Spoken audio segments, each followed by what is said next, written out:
Okay, well, welcome everyone to Senate House, the headquarters of the University of London and the headquarters of the School of Advanced Study, and to the Institute of Commonwealth Studies. My name is Philip Murphy. I'm Director of the Institute and Deputy Dean of the school.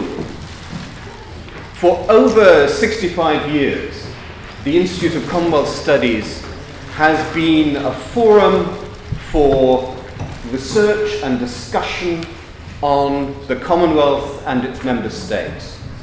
And as such, it's an enormous pleasure and a great privilege to be able to host this lecture by one of the most significant figures in the modern history of Southeast Asia, His Excellency Dr. Mahathir bin Mohamad. His career will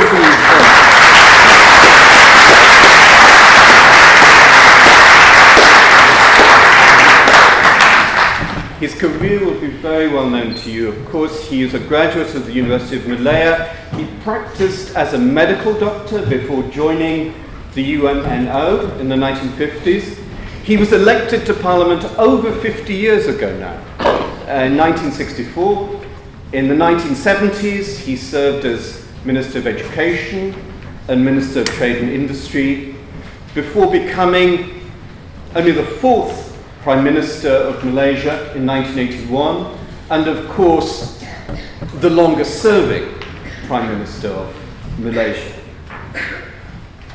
We have a particular reason to be grateful to him at the Institute. He very kindly agreed to be interviewed by my colleague Sue Onslow for our major oral history project on the history of the Commonwealth, our Commonwealth Oral History Project, charting the history of the Commonwealth since the establishment of the Secretariat in 1965. All those interviews, including Dr. Mahathir's, are up on our website if you would like to look at that after the session. We would also like to thank the Institute for Democracy and Economic Affairs, IDEAS for short, for co-sponsoring this event. And at this point, I'd like to invite its Chief Executive, Saiful to introduce Dr. Mahathir. Thank you.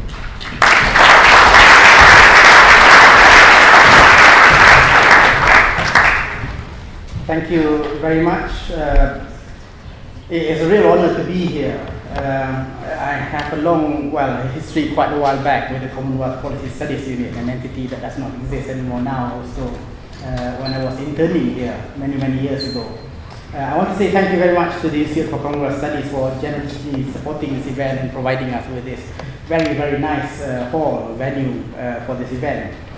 I contacted them only last week, towards the end of last week, and about this visit, and it is really wonderful that within such a short time they managed to gather so many people in the audience and provide such a lovely room as well.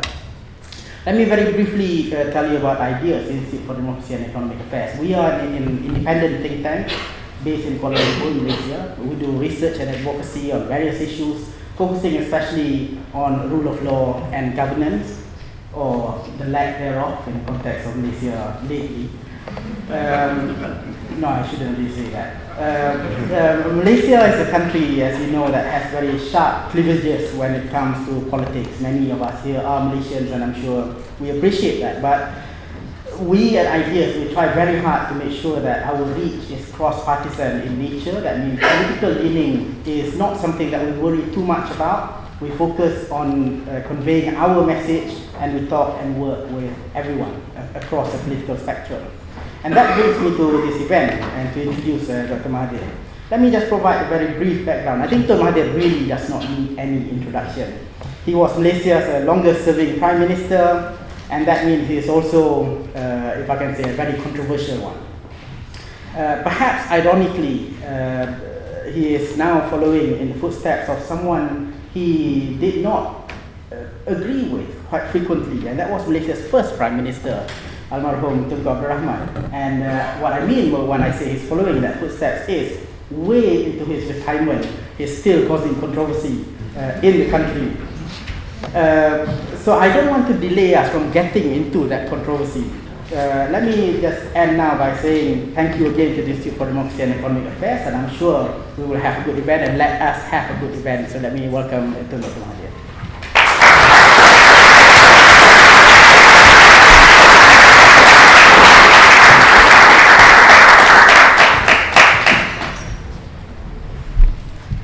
Thank you, Wan Saiful, Mr. Philip Murphy, ladies and gentlemen.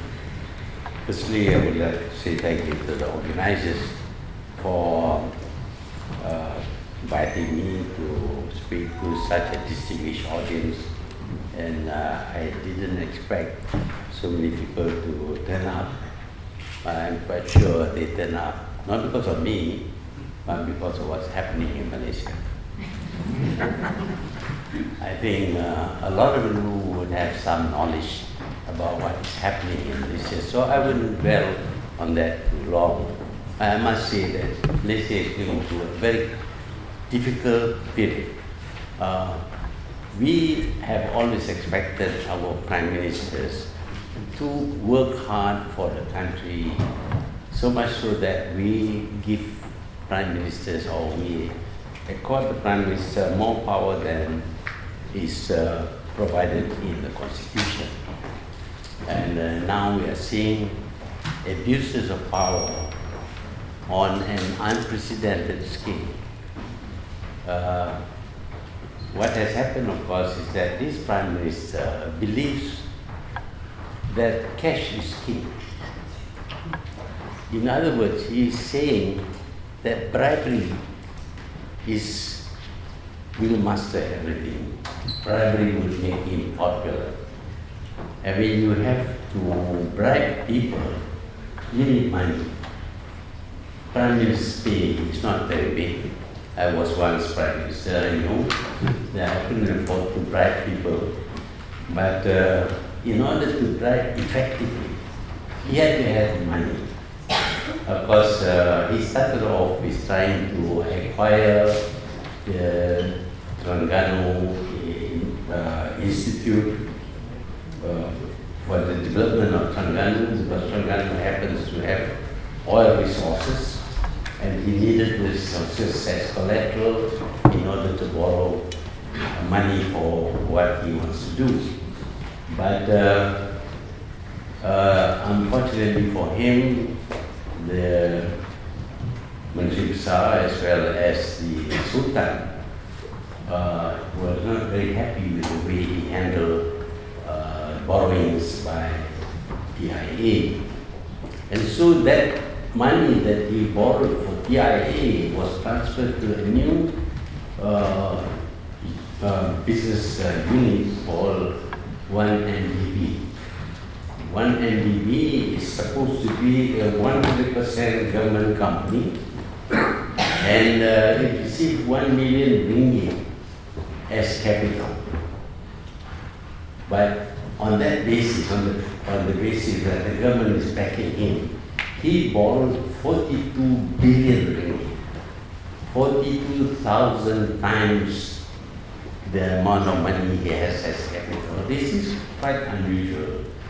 But we were quite happy to see him starting this business, because we thought that he was going to contribute towards the income for the government.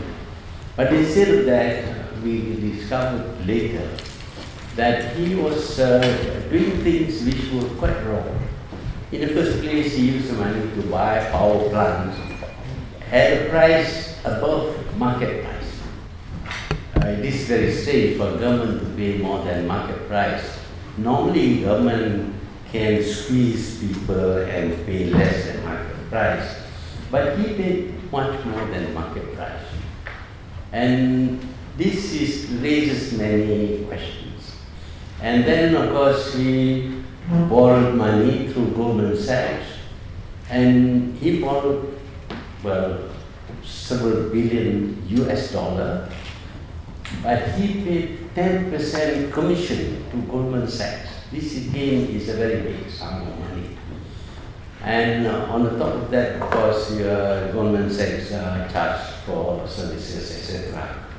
So he was doing things which ordinary people find quite strange. After that, of course, he invested, apart from the power plant, in a so-called Saudi petroleum company, which was supposed to have concessions in Argentina and in Turkmenistan. Then the decision was made without proper discussion in the board, and because of that, one of the board members decided to resign. But he gave instruction that they should go ahead with this joint venture with Petro Saudi, and decided to give $1 billion as contribution to the 40% share of this joint venture. These things were being done not in a proper manner. And of course, eventually we discovered that the money did not go to Petro Saudi, that the money was invested in Cayman Islands, and then in the end the money was lost. He couldn't explain where the money is. So, and then later on, a foreign newspaper reported that he had 681 million in his personal account. That in itself is wrong. No prime minister should have that kind of money in his personal account. No matter whether he's given the money, donated, or some charitable organization, or being very generous, but the Prime Minister of Malaysia should not have that kind of money. When he was asked where he got the money, he explained that it was a donation from some Arabs. It seems that the condition of the contribution was that he could put it in his own account and do what he likes with the money. Now, I don't read anywhere in history about people giving that kind of money and telling the Prime Minister that he can do what he likes with the money. And of course, he failed to convince people of this. And I don't want to go on this thing because I'm quite sure you know a lot of it. Much of the revelation was made by newspapers largely because the newspapers in Malaysia were censored under his control. They can only praise him and not say anything about his wrongdoings. He dismissed the reports by newspapers because they have evil intention to overthrow a democratically elected leader of Malaysia. But then lately, of course, the Department of Justice of America made public a report which implicated him, although his name wasn't mentioned, but they referred to Malaysian official number 1. Subsequently, of course, his own minister said openly that Malaysian official number 1 is the Prime Minister. So now we know that the Prime Minister is implicated in many wrongdoings in America, what amounts to money laundering, purchases of buildings, financing films and things like that, from money which, according to the Department of Justice, came from one NDP. So we felt that he must be removed. Of course, very early on, we tried to remove him, but it was not easy, and he makes it impossible, in fact, because if you report to the police, you will be questioned by the police, and you have a lawyer to help you. The lawyer too will be questioned by the police, arrested, detained, and tried for sabotage of the economy of the country. Of course, we were fortunate that the judge did not agree and these two people were acquitted. But the normal way of solving problems in Malaysia has been nullified by Najib, because if you report anything to the police don't take action against you. Then of course we decided that we should move a vote on non-confidence in Parliament. The opposition parties decided to do that. But of course the opposition wouldn't have as many members as the government party. The government party obviously had a majority, and we couldn't have a vote on non-confidence because he has complete control over his party's members of parliament. So we couldn't get the kind of majority. So those two ways of taking action against him have been closed completely by him. It's controlled by him. And therefore we have to rely more on what foreign countries do. Of course then we were accused of trying to make use of foreign countries to undermine a democratically elected Prime Minister. But we can't do anything in Malaysia because everything is controlled by him. Not the parliament, the police is controlled by him, the AG, Attorney General, who was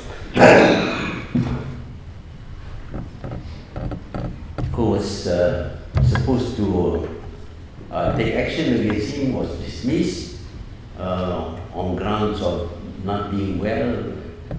It was not a proper dismissal. And he appointed a new AG who says, after examining the reports by the central bank, etc., he says there is no case against the Prime Minister. So if you go through the police, then the police will, of course, pass on to the AG. AG has been saying he has done no wrong. There is no case against him. So this control over the police, over the Attorney General, and also over civil servants, make it impossible for the normal routes to be taken to have him removed. This is the situation that we are facing today in Malaysia, and of course now he has passed a new law. The National Security Council has been given fantastic powers. They can arrest anybody without trial, detain anybody, and if somebody dies or is suspected of being killed, there should be no inquest, nor should any question be asked in a court of law regarding the lack of inquest by the government. Under such circumstances, it is quite possible for people to be killed and buried without any inquest. So people live in fear. Lots of people live in fear because they don't know whether they might be the target for removal or not. These are the things that we have to face in Malaysia today. Yes, I don't like talking bad about my own country, about my own government, but I have no choice. Because in Malaysia, even if you say anything against the government, you are likely to be hauled up by the police. And the police have now got tremendous powers. They don't have to have a warrant of arrest. They can arrest anybody. This is recently said by the IGP, Inspector General of Police, that he can arrest anybody without any warrant of arrest. People are really frightened in Malaysia because they feel helpless.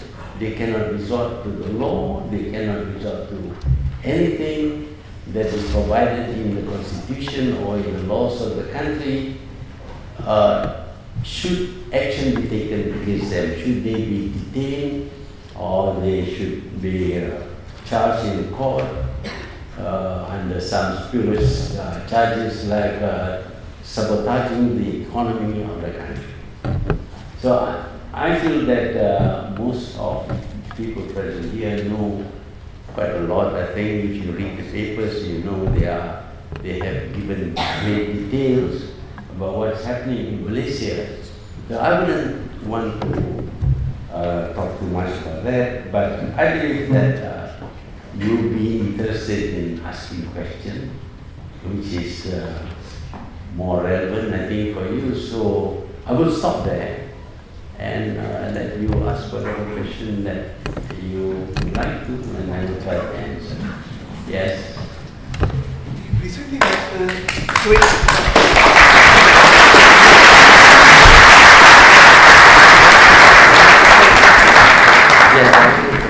yeah, would you like to sit down to take questions? I can sit down. Okay, all right.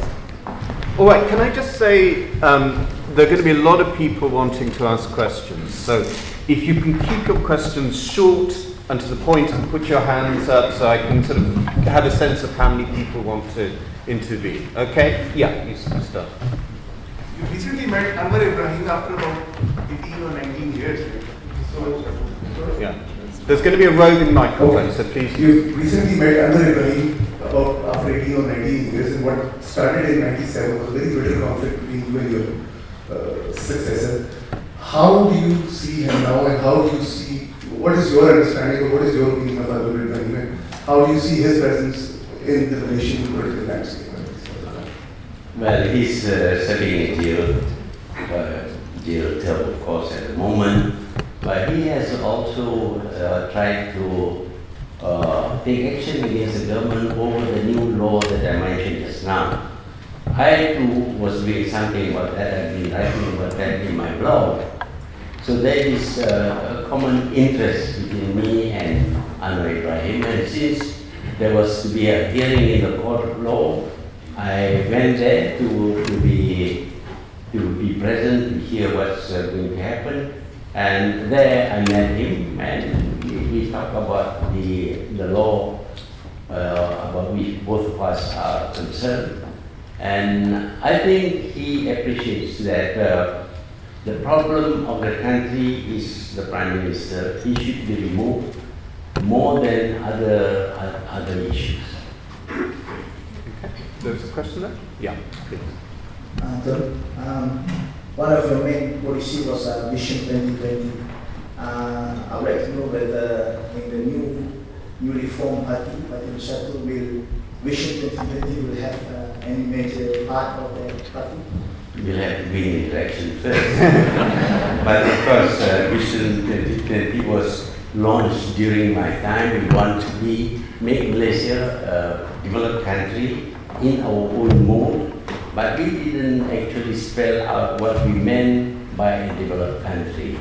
This present Prime Minister regards high income as a sign that we are developed. Now, when you have high income, it must be accompanied with high productivity. Otherwise, you will price yourself out of the market. But he's so keen on high income that he keeps on taking government money and just giving it to people. I mean, he has revised pay scale several times by 25%. I don't think the government has enough money to pay for this. Or what will happen, of course, is that the operation cost of the government is so big that there's not enough money left for development. So under him, I don't think we are going to achieve Vision 2020, because it's not about money alone. It's about the quality of life in Malaysia, about having people very well educated, standard of living higher, people doing research work in many areas. These are what makes a country a developed country. If you go by by the income alone, I think Saudi Arabia will become a developed country, but they don't regard Saudi Arabia as a developed country. Excuse me. So we need to go beyond just increasing the income. And the way he increased the income has made the government very poor, and I think the government will have trouble to pay some 600 billion ringgit in debt incurred by the government. There's a question. Thank you. Right here. Thank you to the doctor, first of all, for coming to speak to us here. My question is actually regarding the role of the people in front of you here and the problems that you speak of just now. I'm sure a lot of the people here, as you can see, are people from Malaysia. And some of us that are here are actually at a crossroads, whether or not to return back to Malaysia. And some of us are probably here because they're running away from the problems that you spoke of. So basically, just asking on behalf of the people that are here, what are we to do? What would be our role that you would suggest to combat the situation? It's very simple. What we have to do doesn't involve much by way of risk. All you need to do is to make sure that the opposition parties are strong. We have recently launched a new party, which I am the advisor, and we are trying to recruit new members. Lots of people are joining, but the strength of the party is based on the number of members, active members that it has. We aim to get at least 1 million members. So all the people who wish to help us overthrow this government is just to join the party, whether it is some other opposition parties, it doesn't matter, but please join up and show that you are concerned by joining up.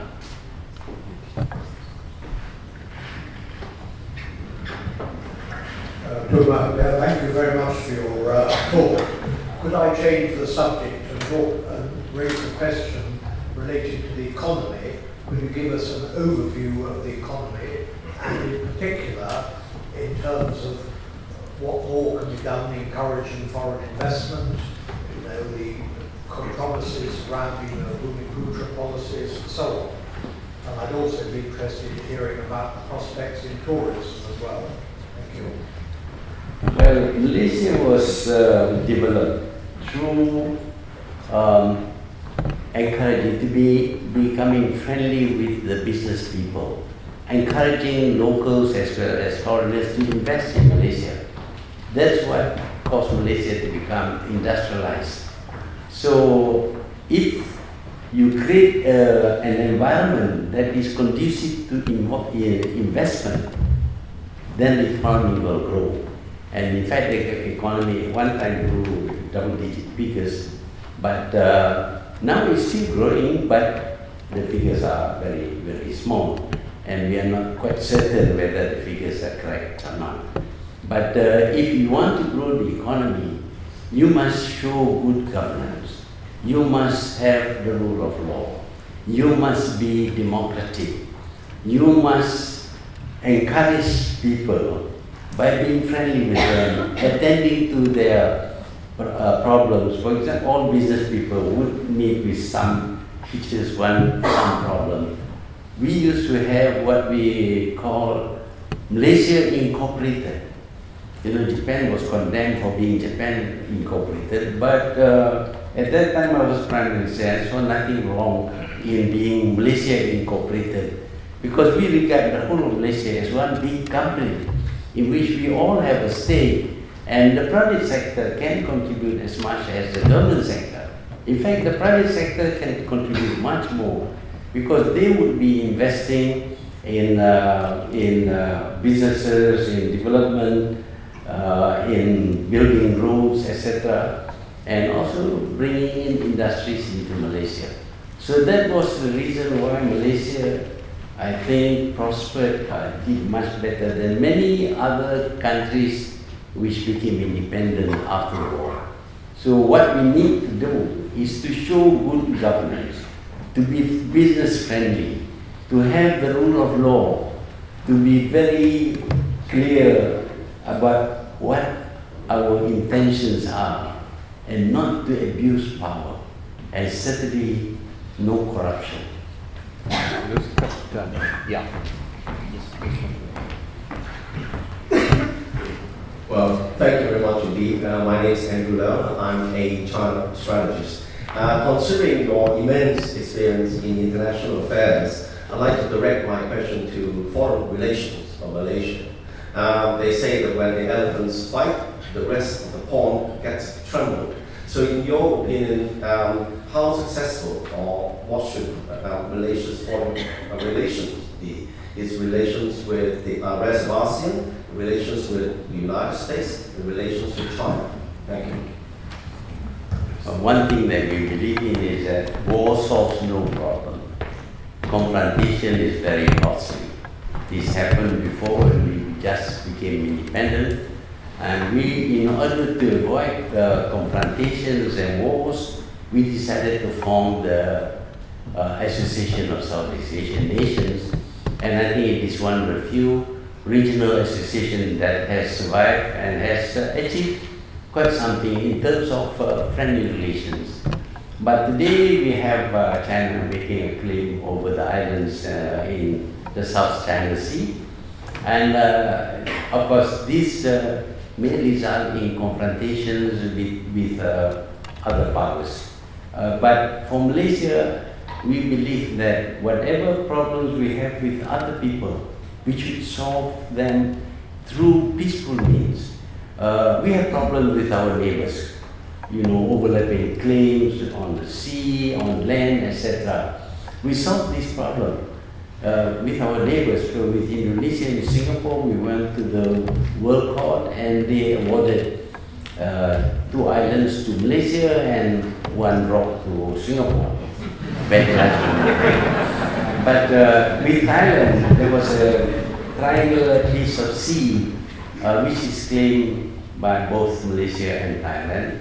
And we negotiated with the government of Thailand and decided that whatever we produce there, oil or gas or what material or mineral we produce there, we should share 50-50. I don't think many other countries solve their problem that way. But that is how Malaysia solved its problem. And we don't want to have to see a fight between big powers there. And as you see, we are the small people, we will be trampled under by this element. There's a question just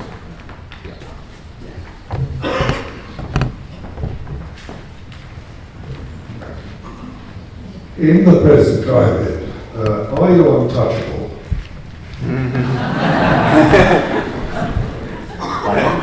I'm untouchable. Are you in any danger in the present climate?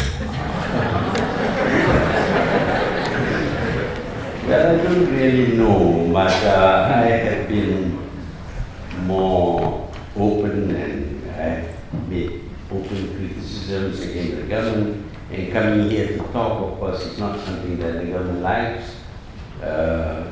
But so far they have not detained me.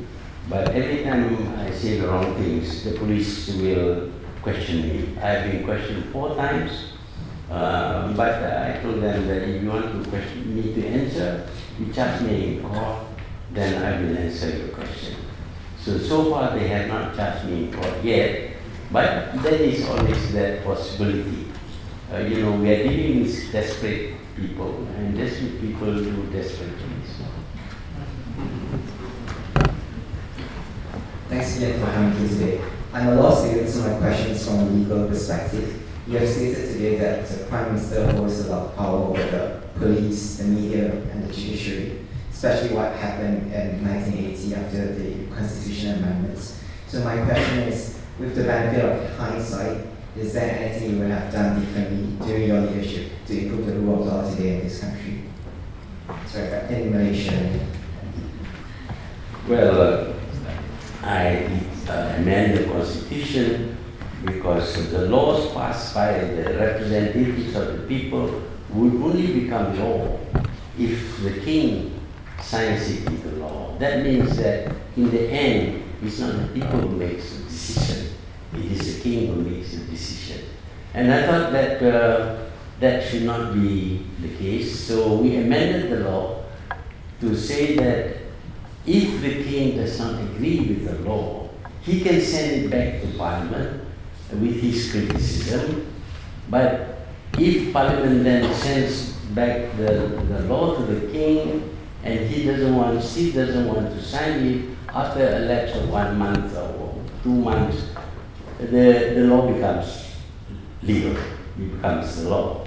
I was expecting problem with the Sultan, but I didn't expect problem with the Prime Minister. That was maybe at the time. But that amendment does not cover one thing. If a law encroaches on the position of the king, it must have the signature of the king. It's written in the Constitution. There are certain privileges of the king, and among his privileges is this right to approve any law that affects the ruler. And in this case, this particular law, it affects the right of the king to proclaim an emergency, during which time the laws may be suspended. But the Prime Minister has taken over this, giving himself the right to declare security areas, and in the security areas he can arrest anybody, jail anybody, and if they get killed, then there will be no inquest and that kind of thing. This is far beyond what was given to the king.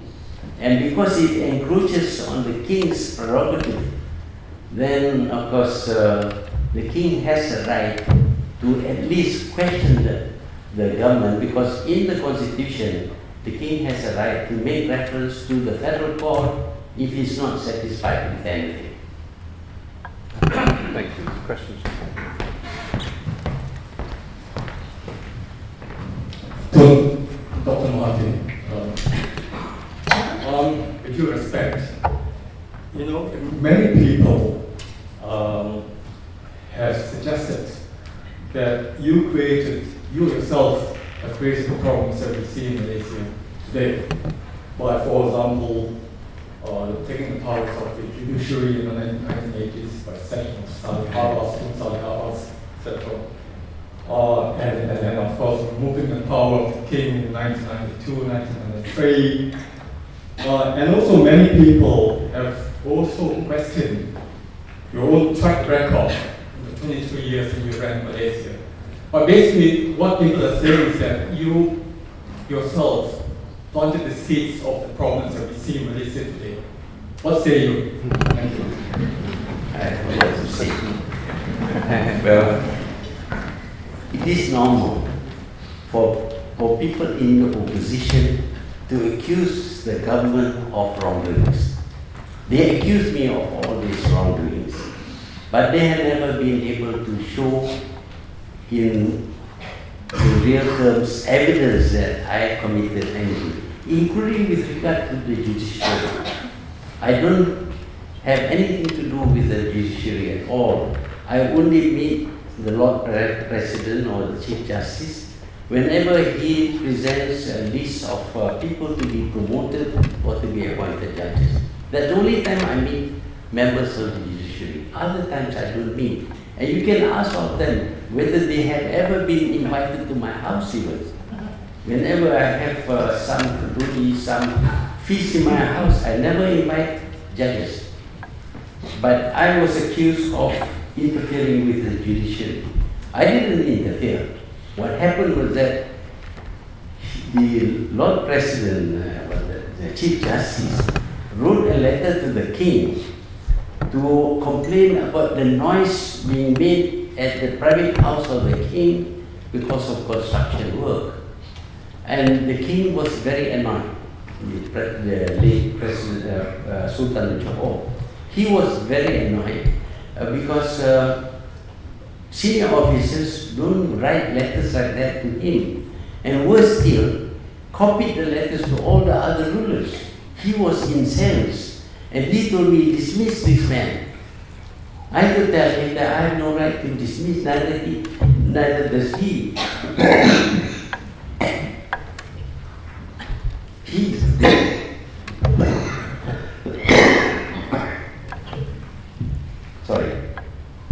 He may appoint the Chief Justice, but he may not dismiss the Chief Justice. To do that, you have to set up a tribunal. I told the king that. He said, well, set up a tribunal. So, what do? I complied. Unfortunately, the AG at that time did not want to involve the king's name in the process of the court. So he created, or he identified some words made by the previous Lord President, which were not friendly towards me. I didn't even know about them, but he avoided mentioning the king. So it turns out that everybody believes that I was the one who made the complaint, and I was instrumental in dismissing the Lord President. It's not true at all. I was acting on the request of the king. On other matters, lots of things to say, what Najib is doing is what I was doing. Show me which one. Did I steal money? You know, when I sat down, the two prime ministers who succeeded me conducted investigation into the period when I was prime minister. They were looking for some money misdeeds that I committed when I was prime minister. They couldn't find a thing.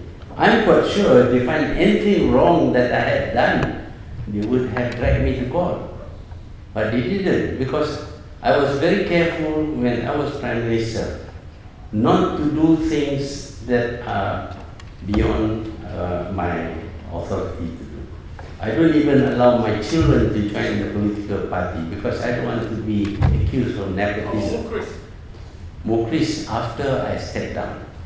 I don't think it is fair, after I stepped down, in order to preserve my good name, I should deny him his own ideas about what his future would be like. Do you want him to be an next prime minister too? It's not for me to decide, it's for the people to decide. If he can be popular enough to win election and become prime minister, that is his right, just like anybody else.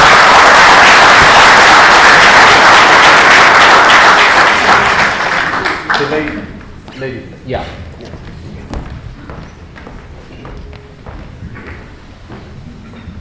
Well, my question is, based on where Malaysia is politically, do you feel like you perhaps resigned as Prime Minister too soon? People have to. Did you resign too soon? Did you resign too soon? Lots of people told me that. But I asked them, do you know this thing was going to happen? They don't know. I didn't even expect this thing to happen. I chose for my successor a man who was said to be Mr. Clean. He was very clean until he became Prime Minister. And then this present Prime Minister is the son of the most illustrious Prime Minister of Malaysia, Tun Razak. I thought that he would be like his father. How do I know he's going to steal money?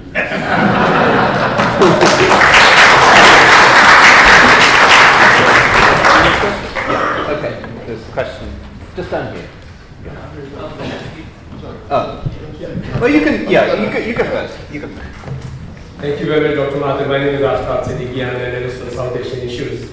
Taking advantage of your presence, I would like to ask a question a little bit divergent from where we are now towards the Islamic world and this unity we see at this present time and the conflict between Saudi Arabia and Iran. And also, I would say the incompetency of the Organization of Islamic Countries not really being active to resolve these issues. What's your comment? How do you see the Islamic world, going forward, basically? Thank you very much. Well, I'm sure you're a Muslim, so am I. but very few of us follow the teachings of Islam. We discard the teachings of Islam. We follow this Imam and that Imam and some leaders. They are not doing what is prescribed by religion, by Islam. If you read the Quran, it's very good for everybody. It will save you. You will be a good man, trusted. You will do justice to everybody. That's what is in the Quran. But we read it for the fun of hearing it, but we don't follow. And a lot of people, of course, read the Quran in Arabic and don't understand anything. See, if we go back to the teachings of Islam as found in the Quran, we wouldn't be killing each other. We are supposed to be brothers. A Muslim is a brother to other Muslim. If you kill a person, whether Muslim or non-Muslim, it is a sin. If you kill a Muslim, it is a greater sin. But what are they doing now? They are killing each other. Are they following the teachings of Islam? The problem of the Muslims today is that they have ignored the teachings of Islam. That is why they are in great trouble.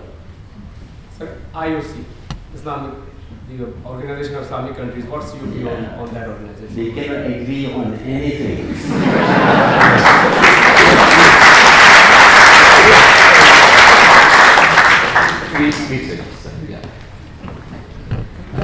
We had a talk by an eminent Malaysian lawyer and former politician last year, and what he was saying, what he was concerned about, is that opponents were being accused of being anti-Islam. And the suggestion was that the government was courting religious hardliners in order to justify their own actions. Is this correct? Almost. I mean, quite correct, I would say. Because, religions, all religions over the years get interpreted in different ways. And the people who adhere to certain interpretation do not tolerate people with other ideas. That is what is happening today.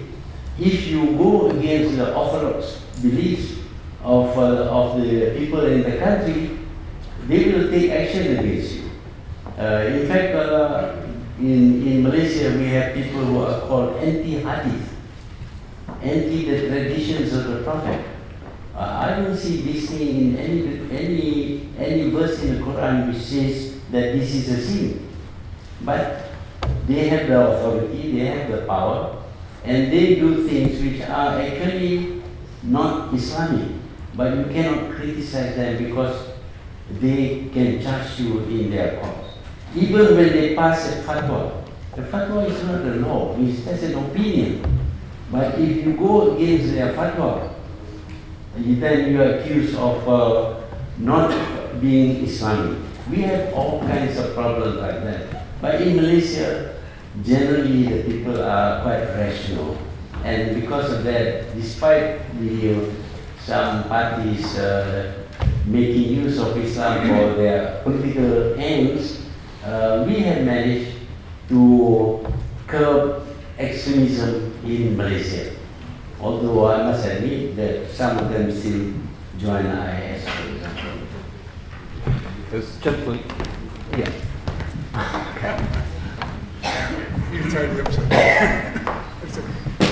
Gentlemen, I'd just like to ask a simple question. Are you impressed by Rosmah's diamonds? We are really ashamed. My wife was also the wife of our Prime Minister. I don't think she ever bought any diamonds. We can't, with the money we get, we can't buy expensive diamonds. But the way she was spending money is really unbelievable. You know, he comes to London, she came to London to do shopping. The shop actually closed so that she can do her shopping and without any disturbance. And the amount of things that she bought was fantastic. No Prime Minister, Prime Minister's wife can afford to buy not only the diamonds but even the clothing. The weddings they have is the wedding of the century. Such was the lavishness of that period. And it's such a shame. There are so many poor suffering people in the Kampung without food. Yeah, The money is stolen. lots more can be done to them. Thank you. Question time. Your Excellency Mushtaq Rashid, Chairman of Third World Solidarity, I've heard you many times, but this is one of the things that I always inquire to.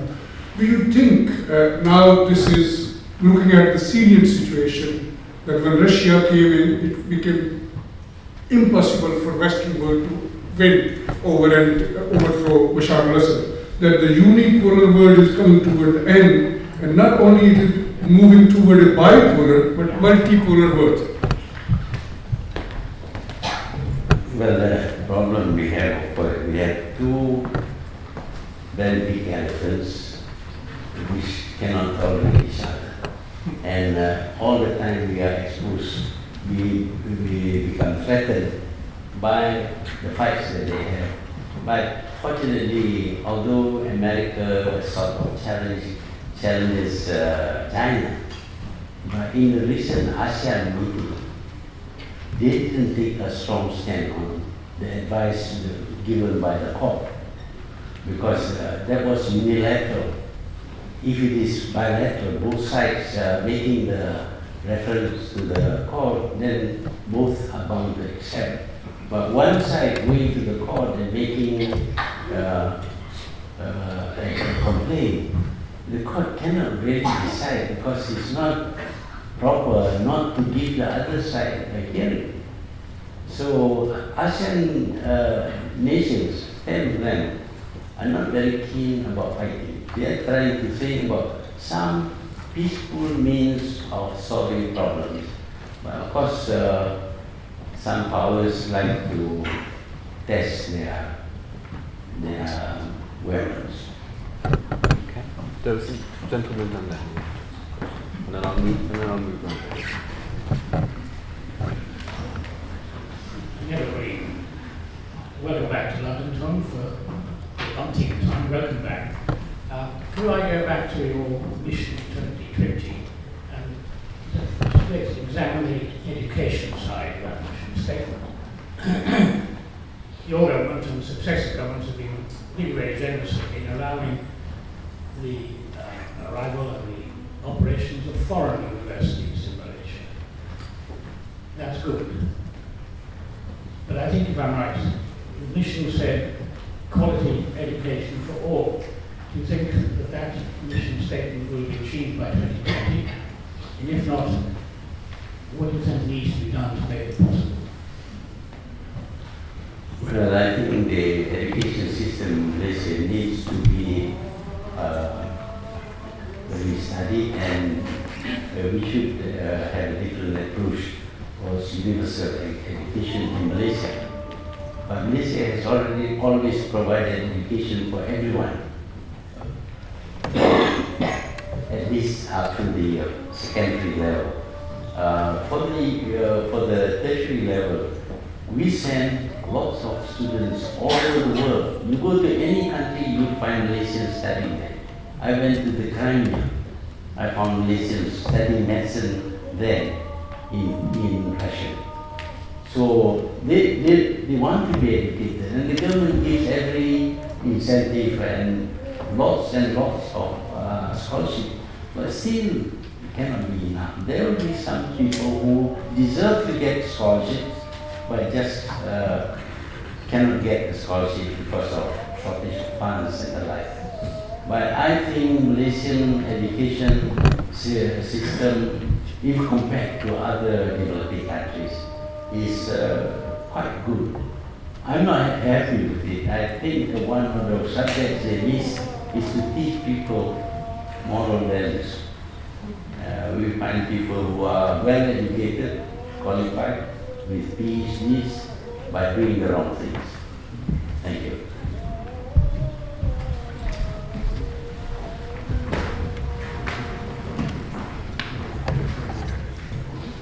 Thank you. My name is Saiful. I have two questions actually. I'll try to be short. The first one being, if you were to ask many young people now, let's say between 20 and 40, my kind of, they would want the opposition, for example, to have a prime ministerial candidate, which they cannot agree for the time being. But do you think that they will be able to agree on something on that front, when the PM candidate or shadow cabinet at the very least, meaning putting key men in key portfolios within the next 3 months, if the next election were to happen in the first quarter of next year? Secondly, following from that is, what would be your vision of reform that is necessary with the government? For example, dispersing power from the office of the Prime Minister, or anything along that line. For example, separation between the portfolio of finance and the Prime Minister's office itself, which for the time being the Prime Minister is holding both. Or any other thing that you can think of, say 3 main priorities. What are the main priority reform that Malaysia needs now? Thank you. I think we have a lot of very qualified people. They may not be active in politics at the moment, but I think if they are given a chance, they can lead the country. But if you name the Prime Minister now, then some people are going to be very disappointed, and that may split the party. So at the moment, we are not saying anything except that if the opposition wins, the most likely Prime Minister would be Mujahideen. But it depends upon his party whether they will elect him as president, and it also depends upon the coalition to decide who should be the Prime Minister. So at this moment, we are not into naming the future president of, future Prime Minister of Malaysia. With regard to reform, yes, we need a lot of reform. We never realized that Prime Ministers can abuse their power that way. Previous Prime Ministers did not, from the Tunku on to Razak, on to Hussein, and I suppose I can include myself also. But we need to look into the way Najib operates. He used money to bribe people, and because of the money, he's able to gain control over people who, having accepted something, now feel obliged to him, because he may also twist their arms for receiving money from him. But we think that the Prime Minister should not be the Minister of Finance. I was Minister of Finance for a short while waiting for a proper candidate to take over. But he has never let the Ministry of Finance be run by anybody else. I think there is a reason for that. So if at all we can decide, then we should put a bar to the minister, the Prime Minister becoming the Minister of Finance.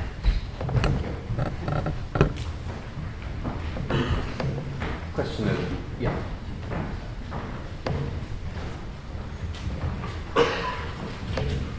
Assalamualaikum and very good evening to everyone.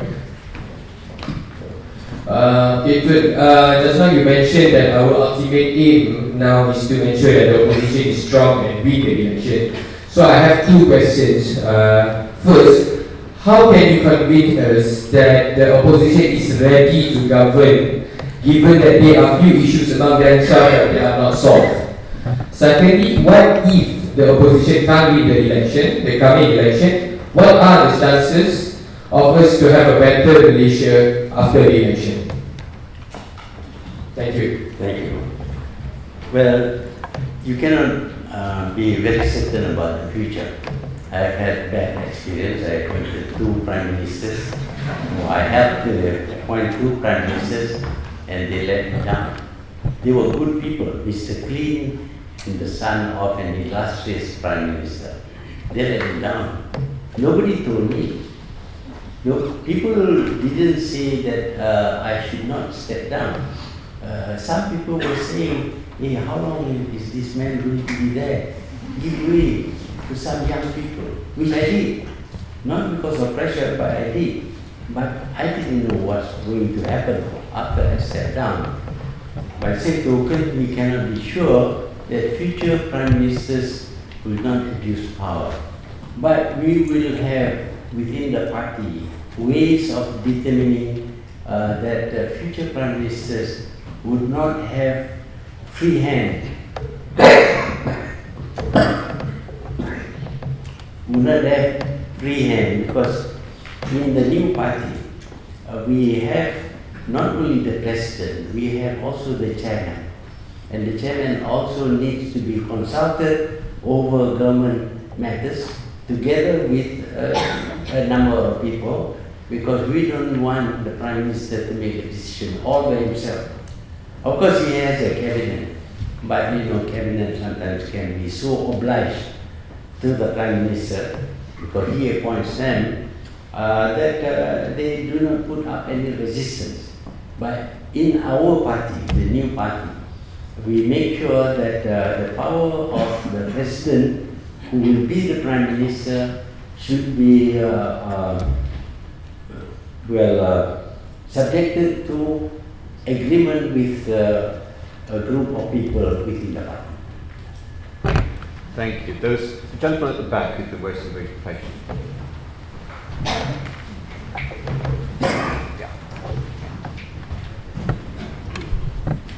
Thank you.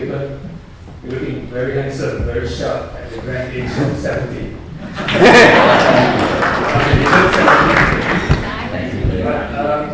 I want to bring back the question to corruption and money laundering. I think after this scandal, it's not just a smoking gun, it's the evidence from the newspaper, from the Department of Justice. But we still see people still vote for the party with the president who indicated or allowed a big scale of corruption to happen. And then similar to the leader of the woman division within the party. Is it because people accept corruption that according to the law is fine? So what actually is happening here? What we need to do or we need to do is change this? Yeah, well, we all think that corruption is very bad. We condemn corruption. But to poor people, when you give them money, they find it difficult to refuse.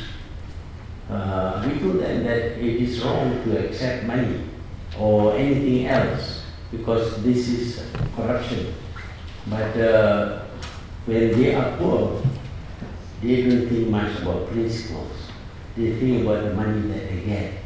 And we have a lot of people in the rural areas who are relatively poor, and you give them sufficient money, they will allow themselves to be influenced. And that is why the Prime Minister needs a lot of money. You just imagine giving 1 million ringgit to a member of parliament. He had never seen 1 million ringgit. He couldn't even speak after that. I mean, they find it quite impossible to refuse somebody who's giving them 1 million ringgit. They feel so obliged that they will support him. During the by-election that we had recently, we were expecting to win, but we lost. We lost because openly he was paying money to the voters and giving them electrical appliances and all kinds of loads of electrical appliances were sent, and people were collecting them openly because he felt that whatever happens, he cannot be charged because he has control over the police and he has control over the Attorney General. So he is very blatant. That's why he says cash is king. He doesn't deny, he doesn't say nice things about it. He admitted that with money you can do everything. And some people, of course, are highly principled perhaps, and they will not accept a few $1 billion. How many of us here will not accept $1 billion? But it's a question of the amount. If the amount is good enough, who cares? After all, it's only me. What we do is change that mindset that morality, corruption is bad. Because I think otherwise it won't change with the PN or other party. Yeah, but if we think about the future of the country and your own children and grandchildren, you would stand up against corruption. But for that, we need people who are, well, among the better educated people who are relatively well off. Okay, this lady. It is almost a down, but thank you very much, Tim, for remembering everything about Vision 2020 and beyond. And just one short question. How did Commonwealth help Malaysia, and how did Malaysia help the Commonwealth while you were Prime Minister?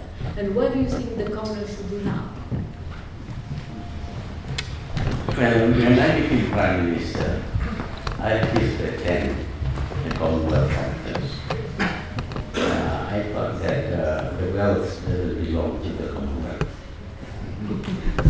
The wealth belongs to only 5 countries, all the rest are very poor, so it's not common.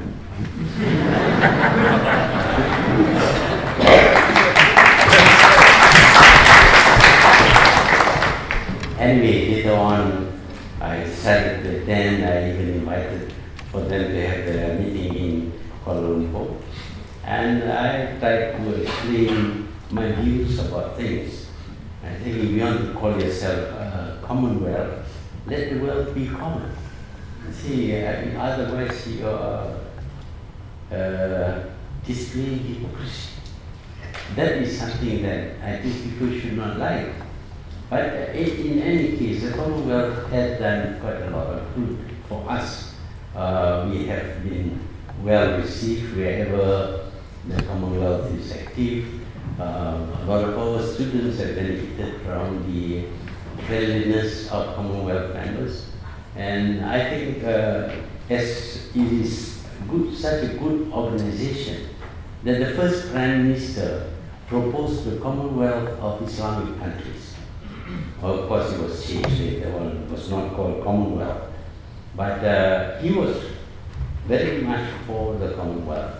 And I think it is still a great organization. But of course, the member countries should be more generous. Otherwise, you can't do anything. Money talks. Okay, there's someone over there. Yeah. Dr. Mahathir, there's one question here. It's in view that the opposition is extremely weak, how do you rate the role of civil society such as Bersatu? And do you expect to see a sea of yellow come 19th of November when there's a call for some action?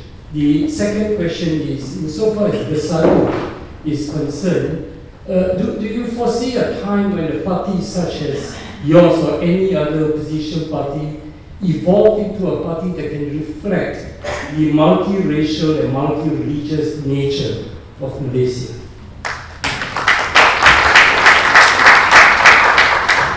But currently, of course, the government coalition is made up of race-based parties.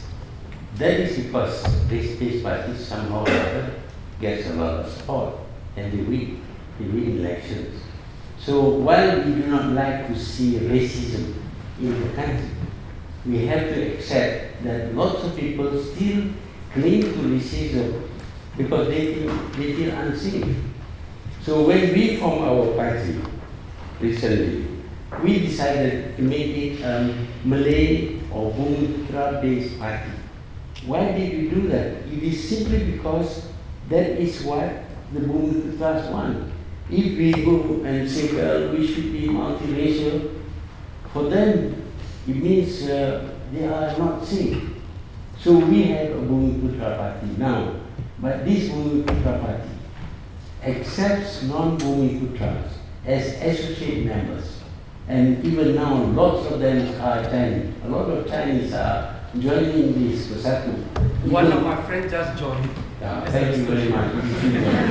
Yeah. But while you do not want to see racism in Malaysia, you have to understand that lots of people are still feeling uncomfortable. You know, in other countries, they have one national language, they have one national culture. In Malaysia, we allow 3 different cultures and 3 different languages. So much so that the Malay language, which is supposed to be the national language, is not understood by a majority of the non-Malays. Whereas in Indonesia, Bahasa Indonesia is spoken by people of Chinese origin, for example, simply because that is the way to get along in society. But in Malaysia, unfortunately or fortunately, people have learned English, and they resort to using the English language when speaking between different races. So we have a tough fight trying to bring people together. And one thing that you must appreciate is that despite the diversity, despite the differences in language, religion, culture, and even economic well-being, Malaysia does not exhibit the kind of racism that explodes into violence. There was in 1969 something, but that was stopped very quickly, within 2 years. We stopped that, and we went back to working together. So Malaysians generally, while they may have some worries about their own race, but they are not the kind who will want to fight because of their race. And they want to settle things in a friendly sort of way. And I think by and large, Malaysia has succeeded in remaining stable and peaceful throughout all these years and developed because of the stability. Someone this at the back there. Yes. Yeah.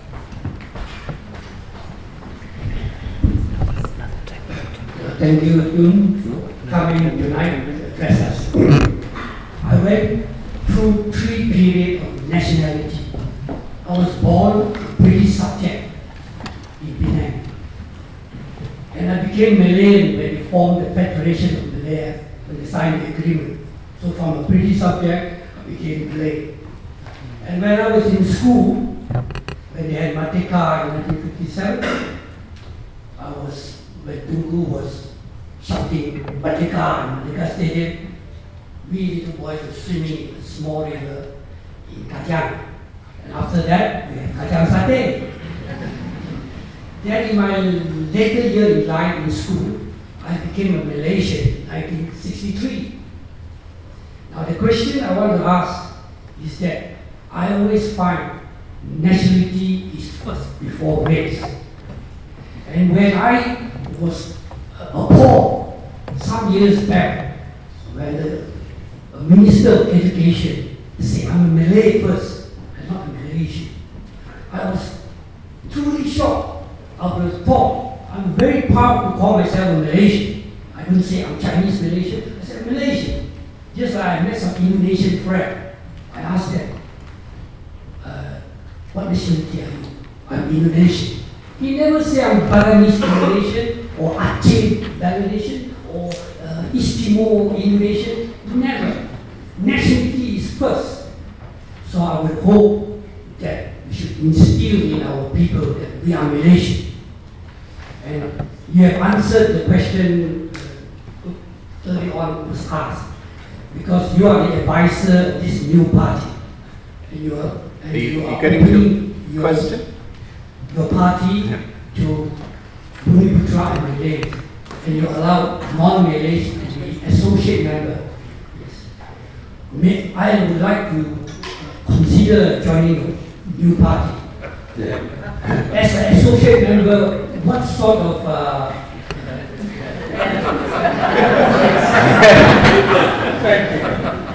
privileges do we have?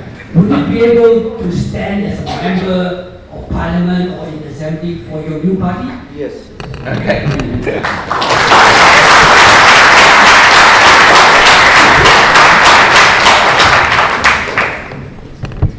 Well, if you look at multiracial countries, America, for example, and many other countries, multiracial, almost invariably they have one language, their national language, and everybody speaks the national language.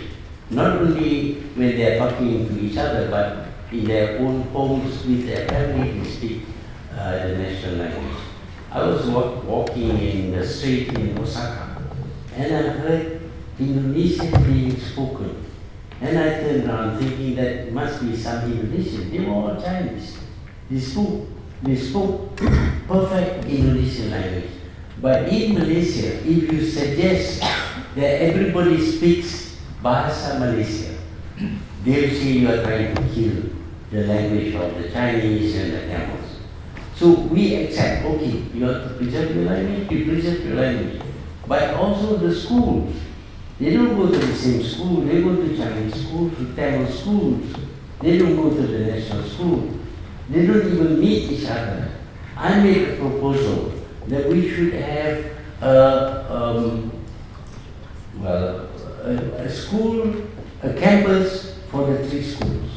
So that although they go to their own schools in their own language, but for certain activities, like assembly in the morning, they will come together and they will be spoken to in Bahasa Malaysia.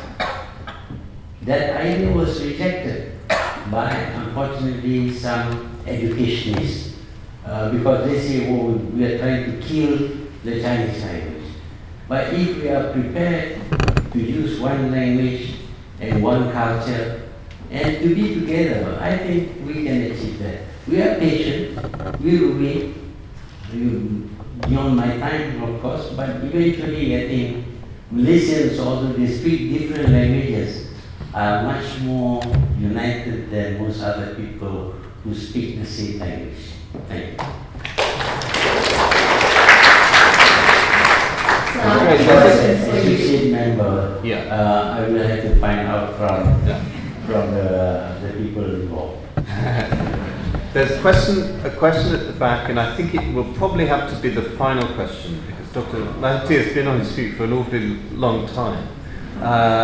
So yeah, go ahead. Sir, I have 2 questions for you. I have 2 questions for you.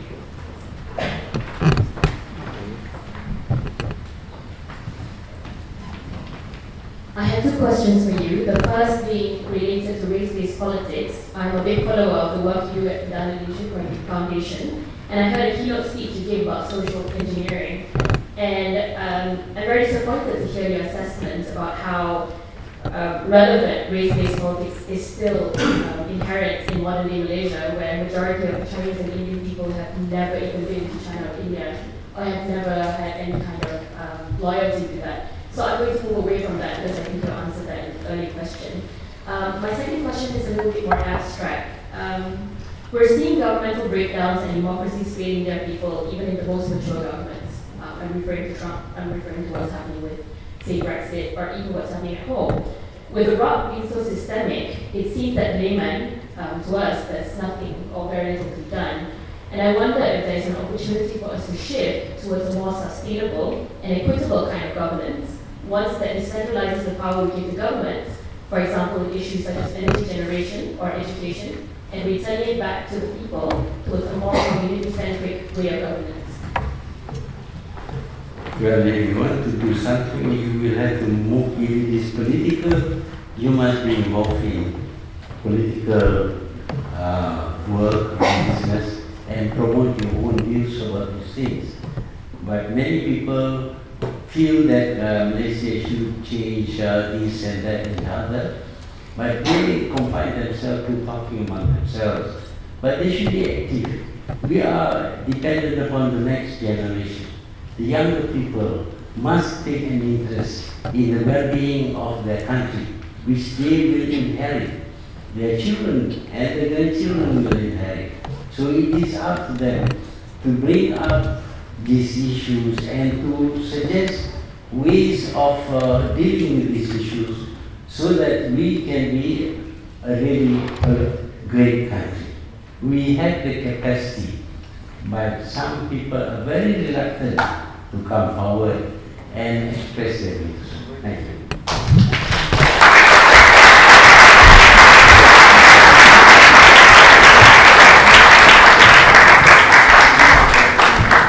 Well, ladies and gentlemen, for me this has been a truly remarkable evening. Dr. Mahathir is incredibly generous with his time. I hope he's untouchable. And we're honoured by his presence. And I want to thank all of you too for your wonderful questions and for making such a, creating such a lively and productive discussion. So thank you all for coming. It's wonderful to see you all here. But before we go, let's thank Dr. Mahathir.